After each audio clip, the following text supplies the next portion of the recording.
Hello everyone.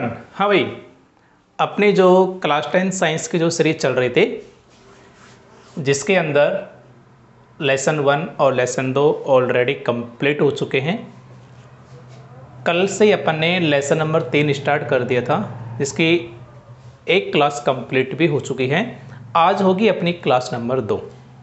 Chapter हमारा metal and non metal, धातु एवं अधातु।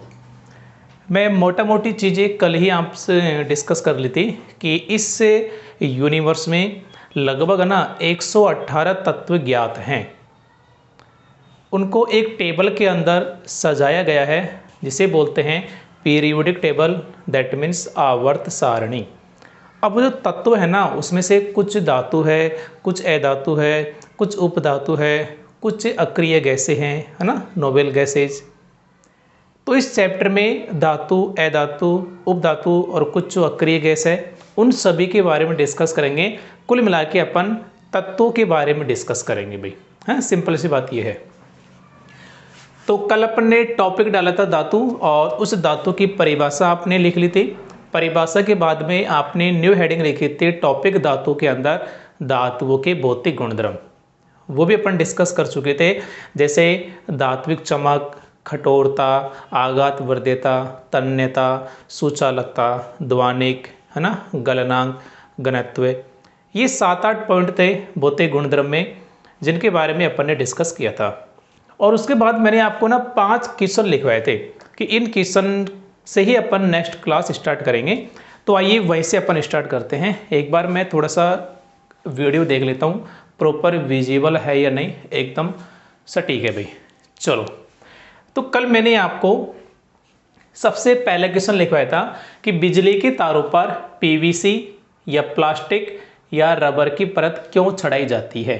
पीवीसी का मतलब मैं आपको लेसन नंबर 2 में सिखा चुका हूँ, पॉलीविनाइल क्लोराइड, या इसका पूरा नाम होता है पॉलीवाइनिल क्लोराइड। यानी ये एक प्रकार का प्लास्टिक ही होता है, यूँ समझो आप लोग, है ना। तो देखो, आप लोग जानते हो, जैसे मान लीजिए ये तार है जिसमें करंट बह रहा है। हम यदि इसको सीधा टच करेंगे तो हमें करंट लगेगा क्योंकि हम क्या होते हैं, विद्युत धारा के सुचालक होते हैं। लेकिन यदि इसी तार के चारों ओर या तो मैं प्लास्टिक का आवरण लगा दूं, पीवीसी का लगा दूं या रबर का लगा दूं, उसके बाद यदि हम लोग इसको टच करेंगे तो हमें करंट नहीं लगेगा, क्योंकि ये जो पीवीसी है, रबर है, प्लास्टिक है, ये विद्युत धारा के कुचालक होते हैं। ठीक है, तो इसका आंसर हो जाएगा। तो ये चीज अपन लोग लिख देते हैं आंसर के अंदर।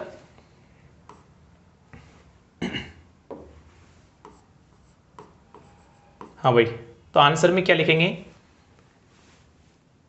धातु के तार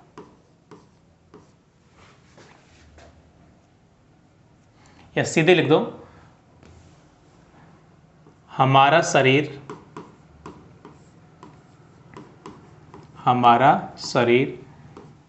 विद्युत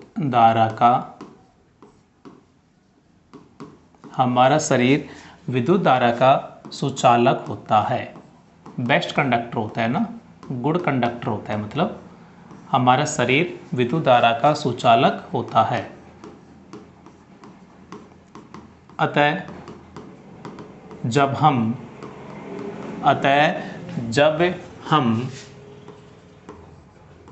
बिजली के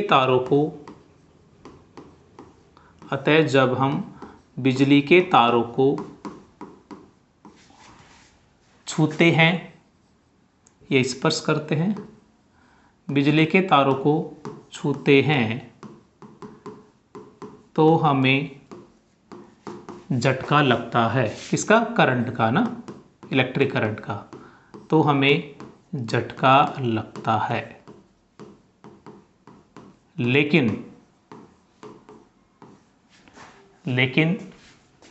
पीवीसी यानी पॉलीवाइनिल क्लोराइड या पॉलीविनाइल क्लोराइड या प्लास्टिक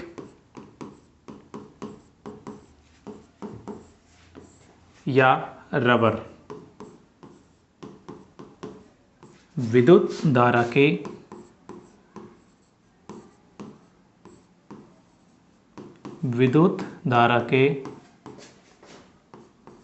कुचालक पदार्थ होते हैं। विद्युत धारा के कुचालक होते हैं, विद्युत धारा के कुचालक होते हैं जिन्हें छूने पर हमें झटका नहीं लगता है।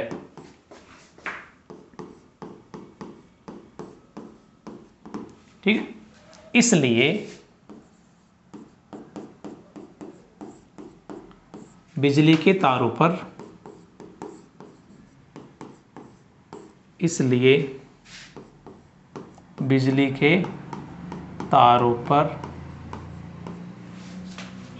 पीवीसी या प्लास्टिक या रबर का आवरण या की परत, किसी ने परत लिखा है तो परत लिख देते हैं, की परत छड़ाई जाती है। किसी की लैंग्वेज में ही लिख रहा हूं मैं ना। हाँ भाई, आई थिंक आंसर आपके समझ में आ गया होगा। मैं थोड़ा सा इसको ऊपर की साइड कर देता हूं।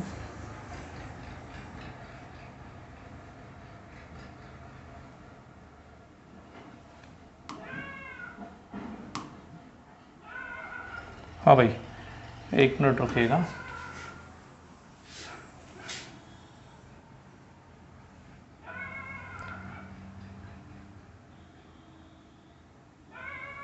हाँ देखिए,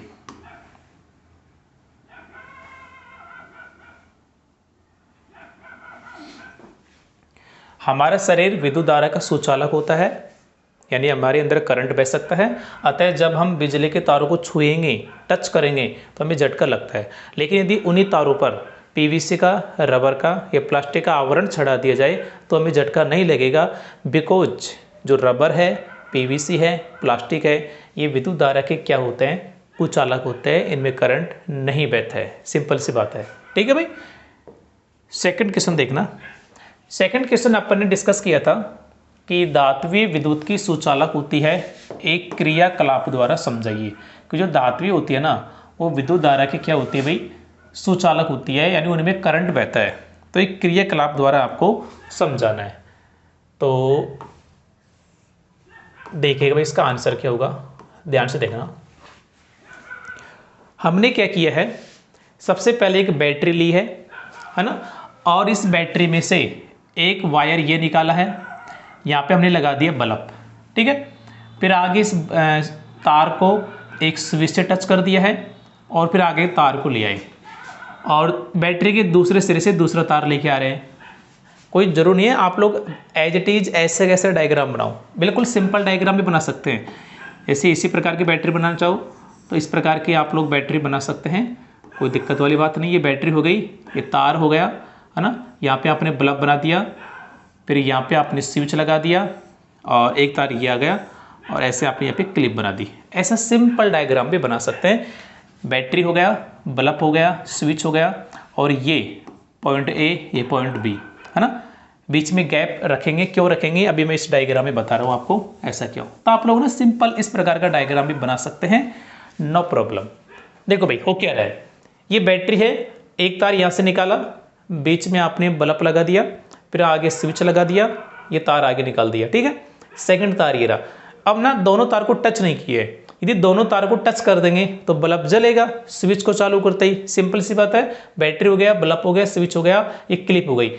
यहाँ पे लिखा है जांच के लिए धातु का टुकड़ा, क्योंकि हमें यही तो बताना है कि कोई धातु का तार होता है, कोई धातु होती है, वो विद्युत की सुचालक होती है, इसमें करंट बहेगा। अब मान लीजिए जैसे ये धातु का तार है, मैं ये पता करना चाहता हूँ कि धातु विद्युत की सुचालक होती है, तो मैं क्या करूँगा, ये जो गैप है ना, यहाँ पर इस तार को रख दूंगा। जैसे तार को रखूंगा, दोनों तार आपस में टच हो जाएंगे, ये और ये तारों को आपस में जोड़ देगा। अब यदि इसमें से करंट बह सकता है तो बल्ब जल जाएगा स्विच चालू करते ही, और यदि इसमें से करंट नहीं बहेगा तो बल्ब नहीं जलेगा। अब हमने क्या किया, जैसे ही दोनों क्लिप के बीच में धातु के तार को रखा और स्विच को चालू किया, देखा बल्ब जल गया। इसका मतलब जो धातुएं होती हैं वो विद्युत की क्या होती हैं, सुचालक होती है। आई थिंक बात समझ में आ गई होगी। ठीक है, तो आंसर में पहले तो अपन ऐसा डायग्राम परिपथ तैयार करेंगे और फिर इसी परिपथ के बारे में आपको लिखना है। क्या क्या लिखना है, देखो सबसे पहला पॉइंट, सर्वप्रथम हम एक चित्रानुसार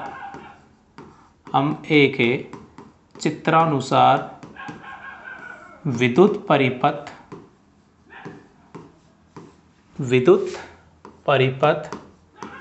तैयार करते हैं। यदि आप लोग परिपथ के बारे में लिखना चाहो तो ये डिटेल भी लिख सकते हैं कि आपने क्या क्या यूज किया है। एक बैटरी है, बल्ब है, स्विच है, ये सारी बातें कैसे कैसे आपने लगाई है, ये बातें भी आप लोग लिख सकते हैं लिखना चाहो तो सर्वप्रथम हम एक चित्रानुसार विद्युत परिपथ तैयार करते हैं जो कि आपके सामने है। अब हम क्या करेंगे, बिंदु ए और बिंदु बी है ना, तो जिस धातु के तार के टुकड़े की जांच करनी होती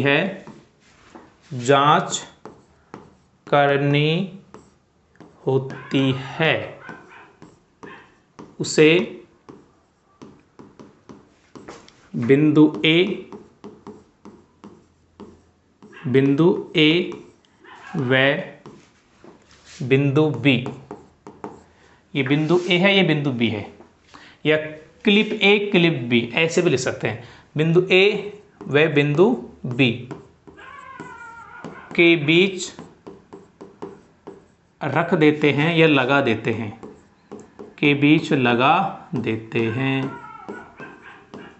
ठीक है। अब देखो हमने क्या किया, जैसे लगाया तो हमने देखा कि बल्ब जल नहीं लगाया, इसका मतलब जो धातु का तार लिया था, जो टुकड़ा लिया था, विद्युत का सुचालक होता है। तो नेक्स्ट आंसर लिखेंगे। इसके बाद हम देखते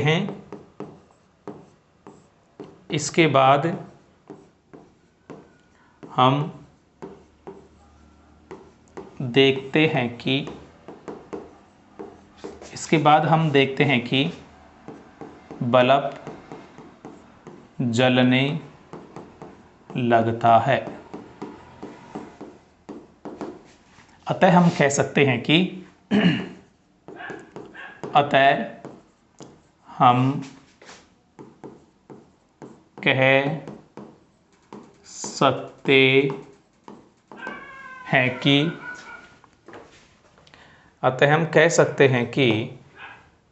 धातुएं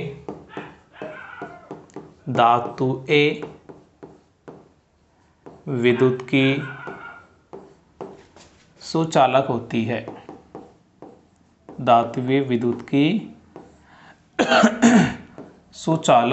है।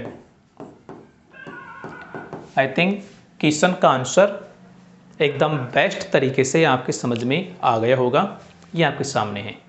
और एक चीज़ और मैं आपको बताना चाहूँगा भाई, देखिए ये जो मैं लिख रहा हूँ ना, ये जो मैं नोट्स लिखवा रहा हूँ डिस्प्ले पर, तो आज से अपन क्या करेंगे ना, इनकी पीडीएफ बना दूंगा। और पीडीएफ बनाने के ना क्लास वाइज, जैसे क्लास 2 है इसकी पीडीएफ है, तो क्लास 2 साफ लिखा होगा, class 10 science lesson 3 class 2 PDF, इस नाम से आपको पीडीएफ ना टेलीग्राम चैनल है गुरु अकेडमी 8116, इसी नाम से हैं। तो आप लोग ना उसको ज्वाइन कर लेना और वहाँ पर आपको ना आज की क्लास की पीडीएफ है ना, तो ऐसे डेली मिल जाएगी।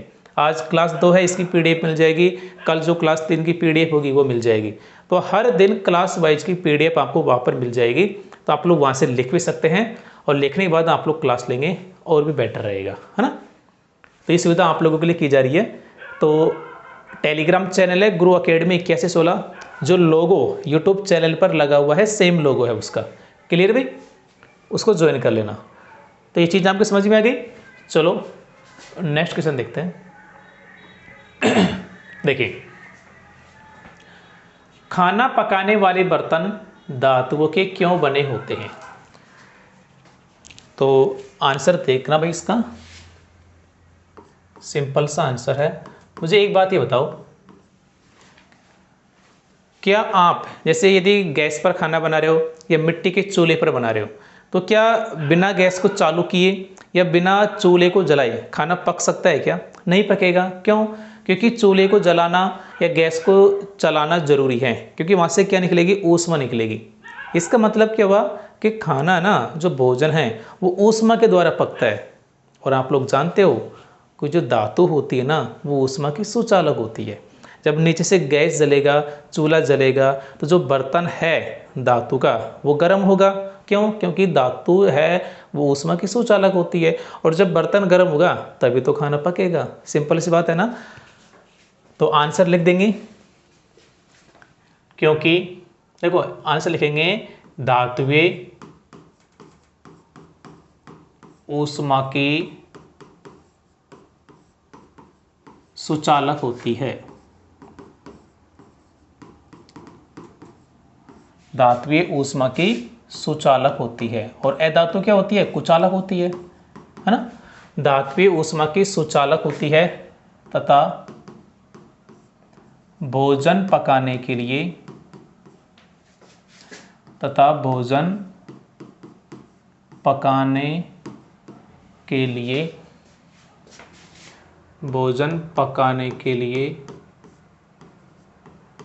ऊष्मा की आवश्यकता होती है।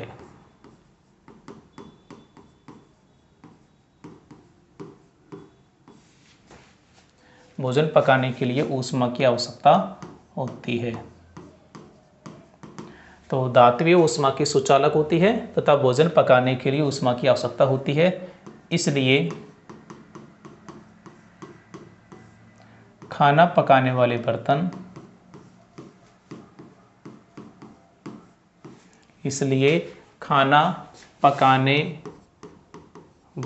बर्तन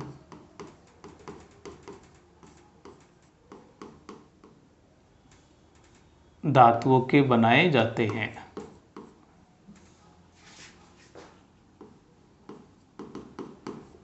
धातुओं के बने होते हैं।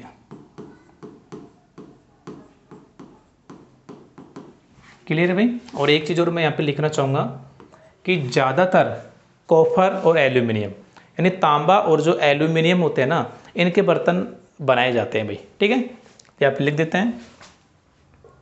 सामान्यतः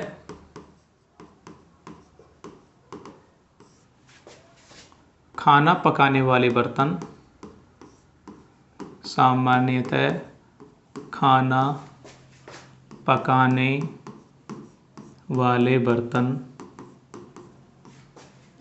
तांबा यानी कॉपर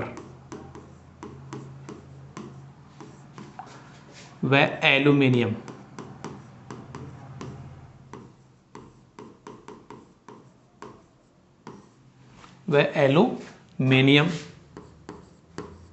के बने होते हैं। क्लियर है भाई? तो सिंपल सा आंसर है भाई, खाना तभी पकेगा जब उसको ऊष्मा मिलेगी। तो जिस बर्तन में रख रहे हैं वो धातु का है, और धातु ऊष्मा की सुचालक होती है। जैसे नीचे से गैस जलेगा या मिट्टी का चूल्हा जलेगा तो जो बर्तन है वो गर्म होगा और भोजन पकेगा। बर्तन गर्म क्यों हो रहा है? क्योंकि वो ऊष्मा की चालक है, और धातु ऊष्मा की चालक होती है, सुचालक होती है। राइट है भाई? चलो क्वेश्चन नंबर 4 देखते हैं। हाँ भाई, क्वेश्चन नंबर 4 देखना।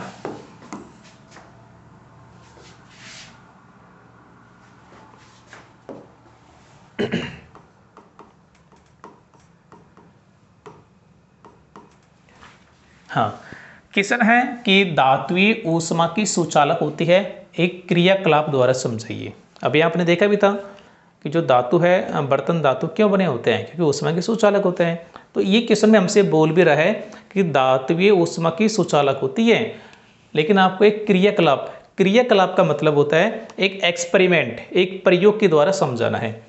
तो देखिए हमने एक प्रयोग किया है। क्या प्रयोग किया है?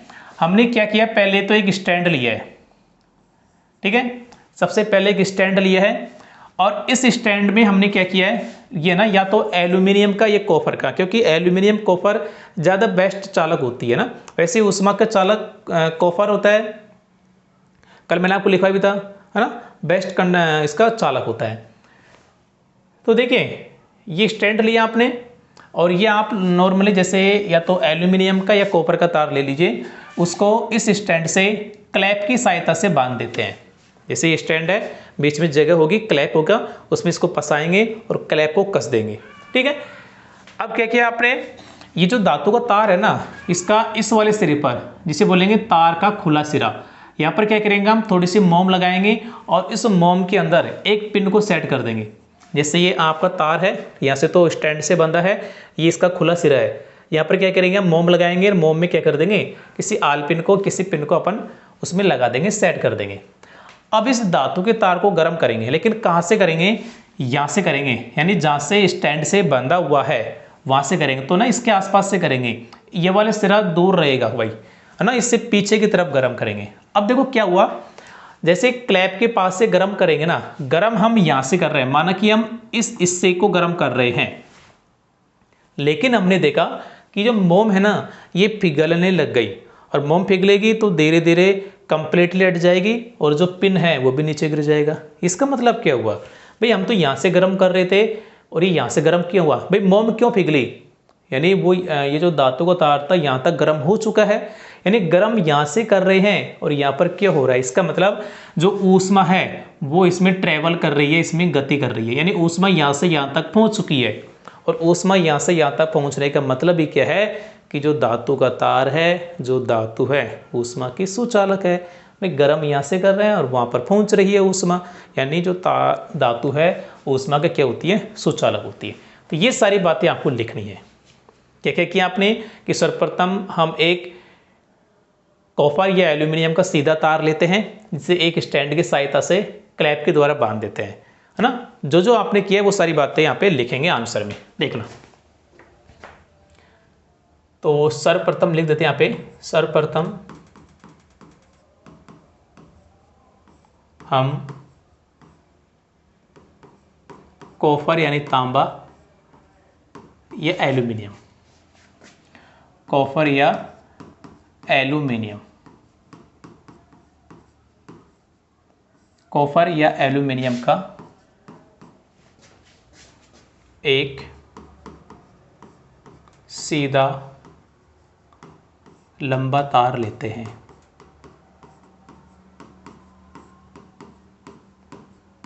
एक सीधा लंबा तार लेते हैं। ये धातु का तार आपने ले लिया, ठीक है। अब इस धातु के तार को क्या करेंगे, एक स्टैंड में क्लैप की सहायता से बांध देंगे। तो नेक्स्ट लाइन पे लिखो, अब इस धातु के तार को,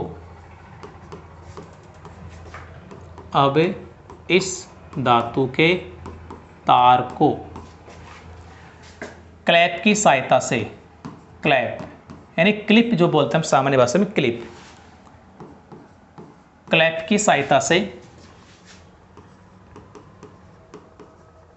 क्लैप की सहायता से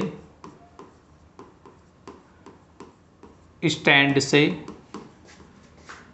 बांध देते हैं या लगा देते हैं, स्टैंड से बांध देते हैं। एक मिनट रुकेगा भाई, थोड़ा सा पानी पी लेते हैं, गर्मी कुछ ज़्यादा ही है भाई, है ना।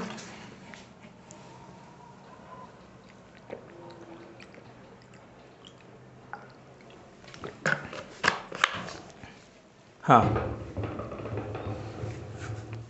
अब इस धातु के तार को क्लैप की सहायता से स्टैंड से बांध देते हैं। क्लैप हो गया, स्टैंड हो गया, ठीक है। आगे करेंगे, क्या करेंगे, तो धातु के तार का जो खुला सिरा है वहाँ पर क्या करेंगे, मोम लगाएंगे और उस मोम में एक पिन को लगा देंगे। अब धातु के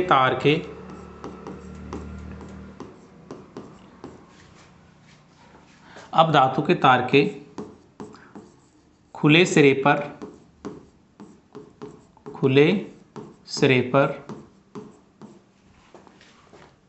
मोम का उपयोग करके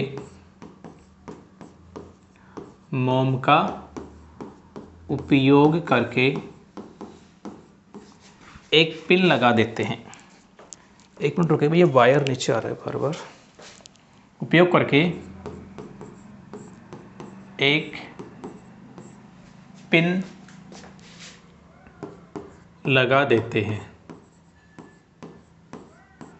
पिन इसलिए लगाते हैं कि जैसे पिन गिरेगी मतलब मोम पिघल रहा है, सिंपल सी बात ये है। तो अब क्या करेंगे, देखो मोम पिन के बारे में हो चुका है। अब क्या करेंगे, इस धातु के तार को गर्म करेंगे। कहाँ से? क्लैप के पास से, है ना, जहाँ से क्लैप से आपने बांधा है वहाँ से गर्म करेंगे। अब इस धातु के तार को, अब इस धातु के तार को बर्नर की सहायता से, ये बर्नर है आपका ना, बर्नर, बर्नर की सहायता से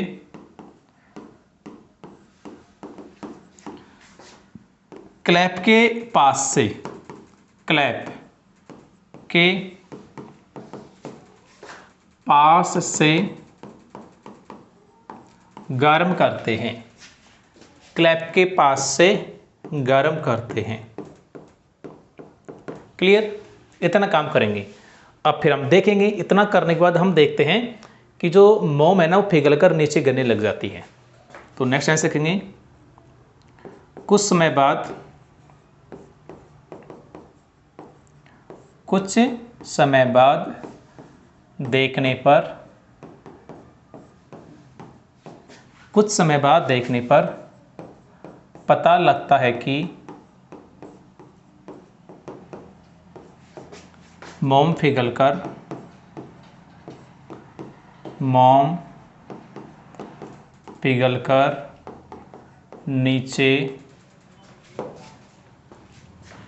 गिरने लगती है, नीचे गिरने लगती है। अतः हम कह सकते हैं, अतः हम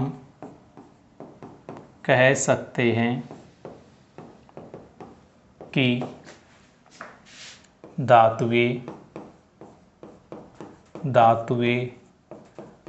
ऊष्मा की सुचालक होती है। धातुएं ऊष्मा की सुचालक होती है। आई थिंक आंसर आपके समझ में आ गया होगा, है ना। पहले बता दी मैंने आपको, जैसे गर्म करेंगे तो मोम पिघलकर नीचे गिरेगी, पिन जो आपने लगाई है वो भी नीचे गिर जाएगी। इसका मतलब कि जो ऊष्मा है वो यहाँ से यहाँ तक ट्रेवल कर रही है, गति कर रही है, यहाँ से यहाँ तक पहुँच रही है, और तभी संभव है जब ये ऊष्मा का सुचालक होगा। ठीक है, डायग्राम तो प्रॉपर दिख रहा है ना भाई? हाँ बिल्कुल दिख रहा है, कोई दिक्कत नहीं है। चलो नेक्स्ट क्वेश्चन देखना भाई। लास्ट क्वेश्चन जो अपन ने कल लिखवाया था कि स्कूल की घंटी धातु की क्यों बनी होती है। सुनिएगा भाई इसका आंसर, क्या इसका आंसर है। तो देखो कल ना एक गुण लिखा था आपने धातुओं के भौतिक गुणधर्म में, ध्वनिक यानी सोनोरस, यानी जो धातु होती है ना किसी कठोर सतह से टकराएगी तो आवाज उत्पन्न करती है। ठीक है, दूसरी बात जो धातु होती है ना इनकी ध्वनि तीव्रता अधिक होती है, यानी लाउडली तो आवाज निकलेगी और दूर तक जाएगी।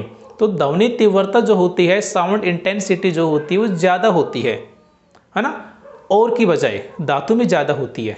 अधातु उपधातु की बजाय धातुओं में ज़्यादा होती है। इसलिए स्कूल की घंटी, क्योंकि स्कूल की घंटी का मकसद ही क्या है भाई, आवाज़ दूर तक जाए, तेज जाए, है ना। तो जो धातु होती है उसकी ध्वनि तीव्रता अधिक होने के कारण, उच्च होने के कारण स्कूल की घंटी किसकी बनी होती है, धातु की बनी होती है। तो आंसर लिख देंगे ध्वनि तीव्रता, या पूरे लिखो धातुओं की ध्वनि तीव्रता, धातुओं की ध्वनि तीव्रता अधिक होने के कारण,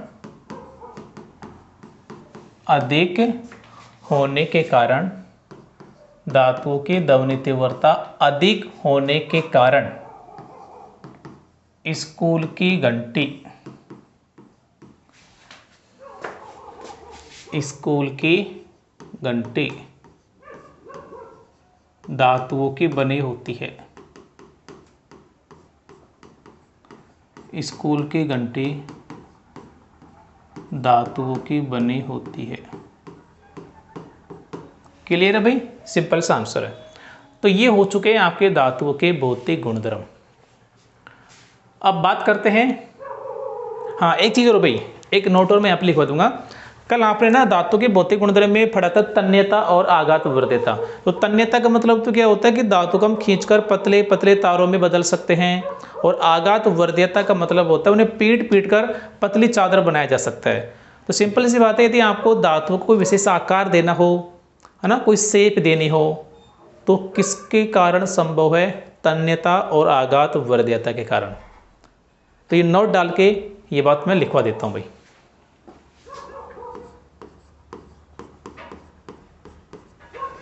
तन्यता, एक मिनट रुके ना भाई, अब ये चीज़ हम नोट डाल के लिख, तो ये चीज़ मैं लिख देता हूँ नोट डाल के। आघात वर्ध्यता एवं तन्यता के कारण, आघात वर्ध्यता एवं तन्यता के कारण हम, आघात वर्ध्यता एवं तन्यता के कारण हम धातुओं को,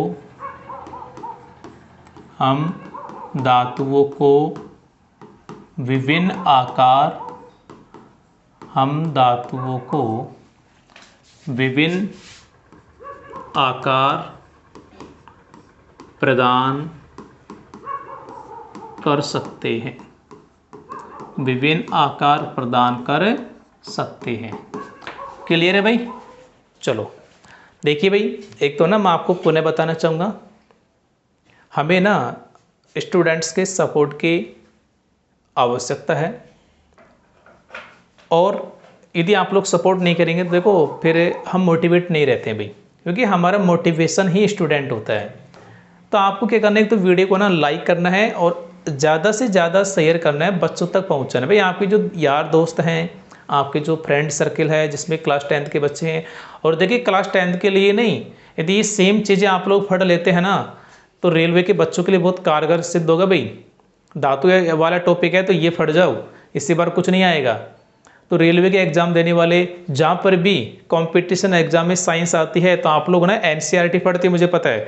तो एनसीईआरटी की लाइन टू लाइन पढ़ाई जा रही है, तरीके से पढ़ाई जा रही है, सलीके से पढ़ाई जा रही है, कॉन्सेप्ट से पढ़ाई जा रही है। तो यदि कोई बच्चा कंपटीशन एग्जाम की तैयारी कर रहा है जहाँ पर साइंस पूछी जाती है, एनसीईआरटी की साइंस पूछी जाती है, तो वो बच्चे भी पढ़ सकते हैं भाई।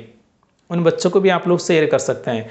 ये नहीं कि क्लास 10th, भाई क्लास 10th के हिसाब से तो है ही, क्लास 10th का सिलेबस तो है ही, लेकिन कंपटीशन एग्जाम में भी क्लास 9th और क्लास 10th के ही पूछे जाते हैं। अब धातु वाला टॉपिक है वो क्लास 9th में तो थोड़ा बहुत है, क्लास 10th में ही है, तो क्लास 9th का तो पूरा इसमें शामिल है ही है, क्लास 10th में विस्तृत है। तो क्लास 10th का ये वाला टॉपिक पढ़ लेंगे, ये वाला चैप्टर पढ़ लेंगे, दैट मीन्स मेटल्स धातु कंप्लीट है भाई, है ना। तो क्लास 10th के बच्चों के लिए तो है ही, कंपटीशन एग्जाम के बच्चों के लिए भी है। तो मैं आपसे रिक्वेस्ट करूँगा, एक तो ना 10th क्लास के अधिकतम बच्चों को जोड़ो, कंपटीशन एग्जाम के बच्चों को जोड़ो, और यदि कंपटीशन एग्जाम के बच्चे काफ़ी अच्छी मात्रा में हो जाते हैं तो उनके लिए सेपरेट बैच भी ले आएंगे अपन जनरल साइंस का, नो प्रॉब्लम। ठीक है, तो हमें ना आपकी बड़ी सपोर्ट की आवश्यकता है, आपको अधिकतम वीडियो को शेयर करना है, अधिकतम बच्चों को जोड़ना है, ये आपसे रिक्वेस्ट है भाई। ठीक है, तो ये कंप्लीट है। अब पढ़ेंगे अपन लोग धातुओं के रासायनिक गुणधर्म। भौतिक गुणधर्म कंप्लीट है और ये क्वेश्चन आपके हो चुके हैं। अब आपका जो न्यू हेडिंग है वो है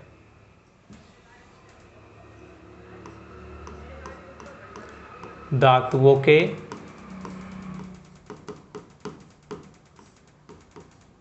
रासायनिक गुणधर्म। धातुओं के रासायनिक गुणधर्म।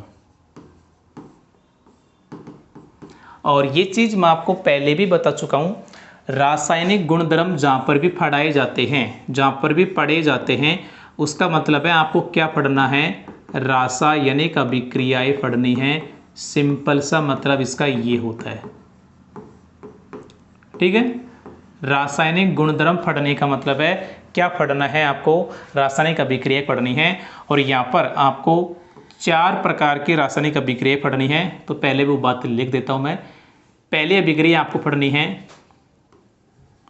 धातुओं का वायु में दहन।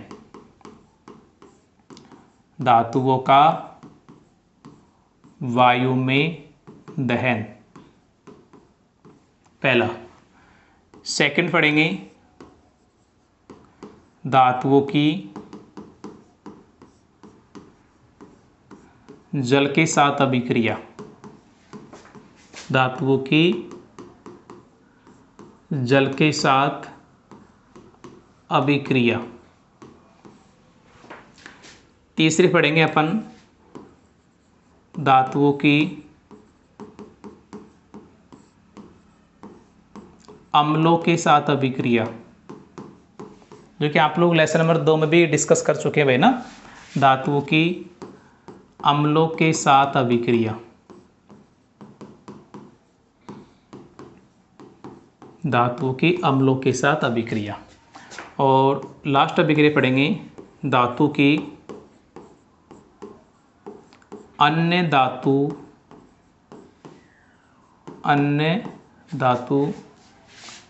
लवणों के साथ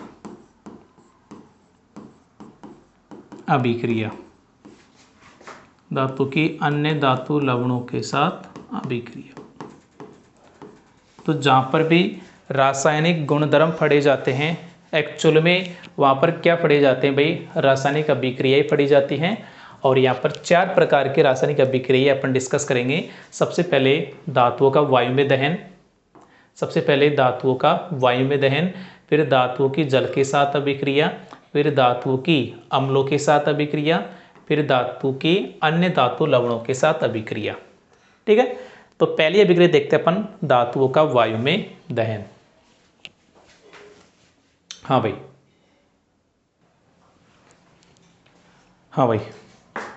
पहली रिएक्शन पढ़ते हैं धातुओं का वायु में दहन। हाँ,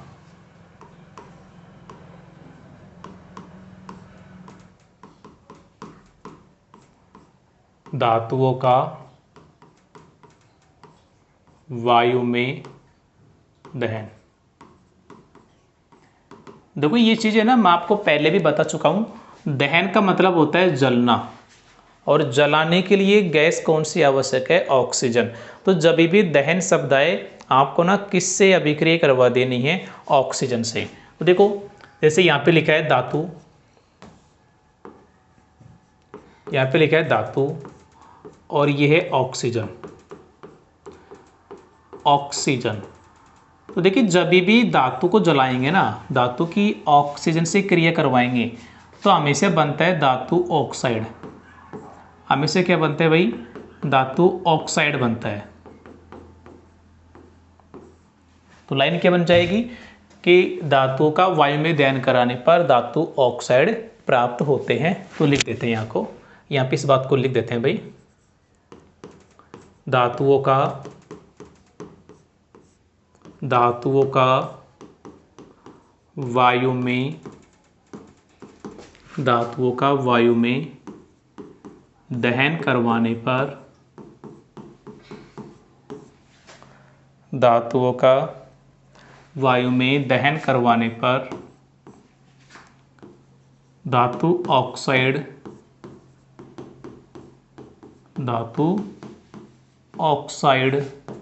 प्राप्त होते हैं। धातुओं का वायु में दहन करवाने पर धातु ऑक्साइड प्राप्त होते हैं, ठीक है। एग्जाम्पल देखना इसका, एग्जाम्पल देखना भाई। जैसे मैंने लिखा मैग्नीशियम प्लस ऑक्सीजन, तो बनेगा मैग्नीशियम ऑक्साइड MgO। कैसे बना ये मैं लेसन 1 में डिस्कस करा चुका हूँ भाई। मैग्नीशियम की वैलेंसी +2 होती है, ऑक्सीजन की -2 होती है। प्लस के 2 से -2 कट जाएगा, बन जाएगा MgO, है ना। तो देखिए जब धातु की अभिक्रिया ऑक्सीजन से बन रहा है धातु ऑक्साइड, क्या नाम है इसका? Magnesium oxide. सेकंड देखो, सेकंड एग्जांपल, इसमें मैंने लिखा एल्यूमिनियम प्लस O2, तो बन जाएगा Al2O3, एल्यूमिनियम ऑक्साइड। ये कैसे बना है? देखो, एल्यूमिनियम की वैलेंसी होती है प्लस का 3, ऑक्सीजन की माइनस का 2। ये प्लस का 3 है, माइनस का 2 है, नहीं कटेगा। ऐसे कंडीशन में इसकी जो वैलेंसी है वो तो इसके नीचे आ जाएगी और इसकी जो वैलेंसी है वो इसके नीचे चली जाएगी।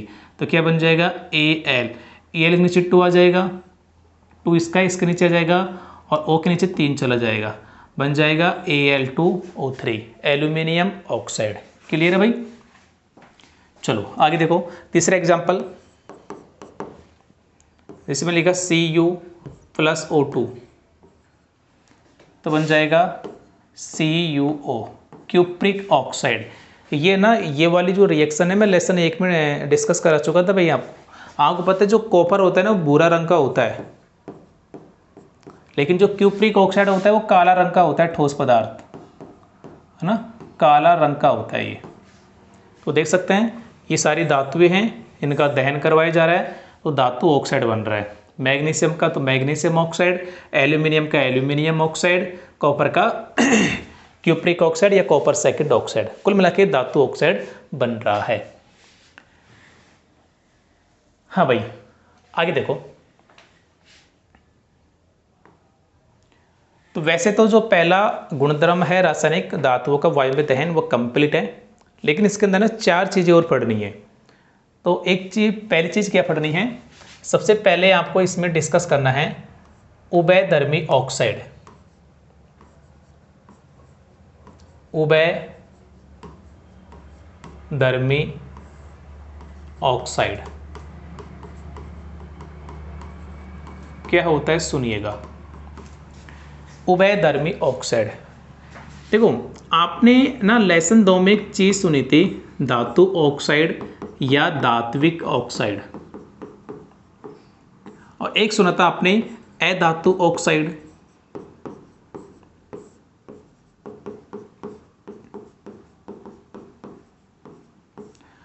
धातु ऑक्साइड या अधातु ऑक्साइड। आप लोग जानते हैं कि जो धातु ऑक्साइड होते हैं ना वो क्षारीय प्रकृति के होते हैं और अधात्विक ऑक्साइड अम्लीय प्रकृति के होते हैं। ये चीज़ आपको बता रखी है मैंने। याद रखने का सिंपल सा तरीका होता है, ऐसे अधातु ऑक्साइड, ऐसे अम्ल, बचा धातु ऑक्साइड, बचा क्षारीय। तो अधातु ऑक्साइड अम्लीय प्रकृति के होते हैं, धातु ऑक्साइड क्षारीय प्रकृति के होते हैं। ठीक है, लेकिन कुछ धातु ऑक्साइड क्या होते हैं? वैसे सामान्यतः धातु ऑक्साइड कैसे होते हैं? क्षारीय होते हैं, सभी को पता है। लेकिन कुछ धातु ऑक्साइड ऐसे होते हैं जो क्षारीय भी होते हैं और अम्लीय भी होते हैं, यानी वो क्षार का गुण भी दर्शाएंगे, अम्ल का गुण भी दर्शाएंगे। ऐसे धातु ऑक्साइड कहलाते हैं उभयधर्मी ऑक्साइड। तो ऑक्साइड का मतलब तो हो गया धातु ऑक्साइड, धर्मी का मतलब गुणधर्म, उभय का मतलब होता है दोनों। जैसे उभयचर कौन होते हैं? मेंढक। क्यों? मेंढक जल में भी रह सकते हैं, पानी में भी रह सकते हैं, दोनों गुण हैं, तो उसे बोल दिया उभयचर, दोनों जगह विचरण करने वाला है ना, दोनों जगह रहने वाला। तो उभय का मतलब होता है दो, धर्मी का मतलब गुणधर्म, यानी जो दोनों प्रकार के गुणधर्म रखते हैं ऐसे ऑक्साइड। और ऐसे ऑक्साइड कौन होते हैं? धातु ऑक्साइड होते हैं। ठीक है, जब वो अम्ल से अभिक्रिया करेंगे तो क्षार की तरह व्यवहार करेंगे और क्षारों से क्रिया करेंगे तो अम्लों की तरह व्यवहार करेंगे। तो ये बातें यहाँ पे लिख देता हूँ। तो उभयधर्मी ऑक्साइड का मतलब क्या होगा कि सामान्यतः धातु ऑक्साइड, सामान्यतः धातु ऑक्साइड, सामान्यतः धातु ऑक्साइड क्षारीय प्रकृति के होते हैं। क्षारीय, सामान्यतः धातु ऑक्साइड क्षारीय प्रकृति के होते हैं, लेकिन ध्यान रखना सभी ऑक्साइड नहीं होते, कुछ होते हैं। लेकिन कुछ धातु ऑक्साइड, लेकिन कुछ धातु ऑक्साइड ऐसे होते हैं कुछ धातु ऑक्साइड ऐसे होते हैं जो अम्लीय व क्षारकीय, जो अम्लीय व क्षारकीय दोनों गुणधर्म दर्शाते हैं। अम्लीय व क्षारकीय दोनों गुणधर्म दर्शाते हैं। ऐसे ऑक्साइड